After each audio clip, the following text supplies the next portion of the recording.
Again, you know what I was saying? When the players should have struck? Before the playoffs. Oh, when you guys were actually employed. Oh, when you guys actually had leverage. Whoa! That's what thus far that's said we are going to have to compromise on some things and they are going to have to compromise on some things. I have not heard that from any other player at all. The word compromise, which is exactly what has to go down here, you know, in order for this to get done. Tonight, something happened inside USA basketball that nobody was ready for. When Caitlin Clark returned, it wasn't quiet, careful, or normal. It was panic-inducing.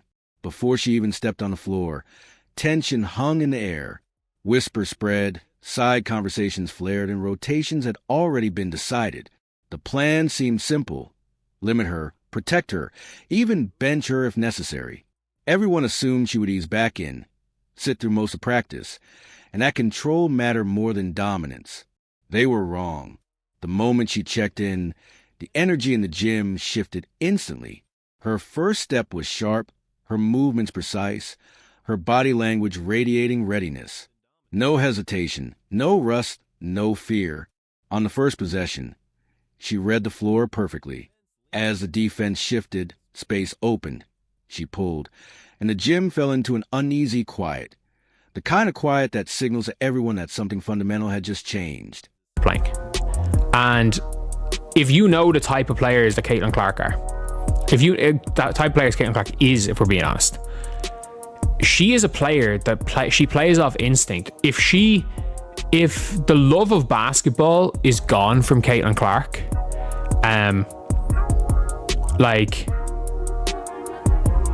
she's not going to be the same player. She's just not. She plays free. She takes risks. She's not as calculated as a lot of other players. She's not going to dissect you.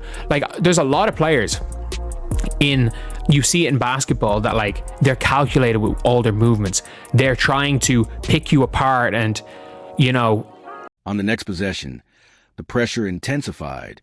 Defenders stepped up faster. Help came earlier, but it didn't matter. Caitlin didn't rush, didn't force anything. She controlled the pace completely. Then came the matchup everyone had been waiting for. Caitlin calmly brought the ball up while Angel Reese shaded over, trying to anticipate her move. One hesitation, one subtle fake, and Caitlin created separation. Another bucket went in, no celebration, no reaction, just business. That's when it started to sink in. This wasn't a player easing back into form. This was a player taking over. The bench went silent. Coaches stopped calling out sets because every possession looked the same. Caitlin read. Caitlin reacted. Caitlin delivered. The original plan, bench her, control her minutes, slow her down, was crumbling in real time. Today is the final day, but like they gave Angel Reese a highlight, Chelsea Gray a highlight, but they didn't give Caitlin Clark one. Now, that video we just seen, this was just them saying shout out to the youngins, but this is Angel Reese highlight. Yeah, they didn't give Caitlin Clark no highlight. Now, today is the last day. Let's watch some of this footage right here. They go with this man. Yeah, bro, like, I'm not seeing a whole lot of Stephanie White. I don't know why I keep doing this.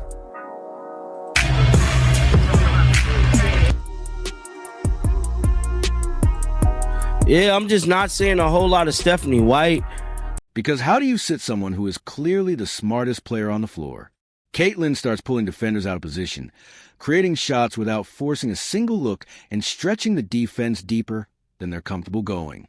Suddenly, it's not just about her scoring. It's about how everything works better with her on the court. The offense flows, spacing improves, decisions happen faster. The uncomfortable truth becomes clear. Caitlin Clark didn't disrupt the system. She exposed it. With her in the game, mistakes multiply for the defense, rotations break down, and communication slips. Every possession turns into a question the opponents can't answer. Then comes the moment coaches dread. The clipboard stays down. The whistle stays silent, and they can only watch as she drains another deep shot, makes another perfect read, and walks back on defense with calm authority. Called their asses out today. She said, stop playing games. We need to play.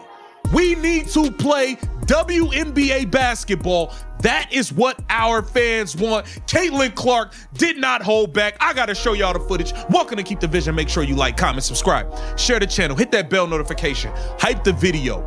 Let's get right into things.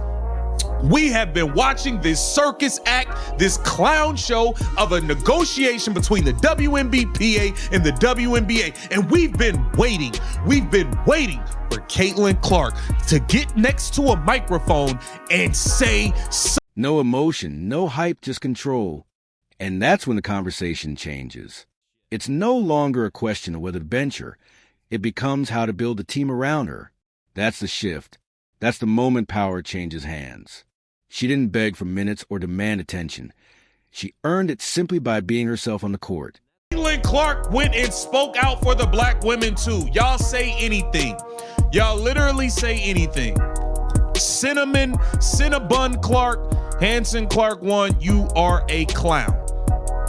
Paige has always been better, more efficient, less turnovers, and actually won a championship at UConn. UConn's probably going to win a championship this year without her. She didn't demand attention. She took it. By the end of practice, the message was unmistakable. Caitlin Clark is healthy, confident, and sharper than ever. Any plans that existed before her return, they no longer matter. We're starting to get down to the wire of it, and it's become really important. And, obviously I want to help in any way I can, and I tried to educate myself the best I can. Obviously, I can't speak to every single number. It's pretty complicated, but I think there are different things that we can find ways to say, no, like we certainly deserve that and we're not going to compromise on that, and then other things that we can probably compromise on. But like I said, Because you can't bench dominance, manage control, or ignore impact. This wasn't just a comeback. It was a warning. USA basketball learned it the hard way. Caitlin Clark doesn't adjust to the moment. The moment adjusts to her. And after tonight, everything changes.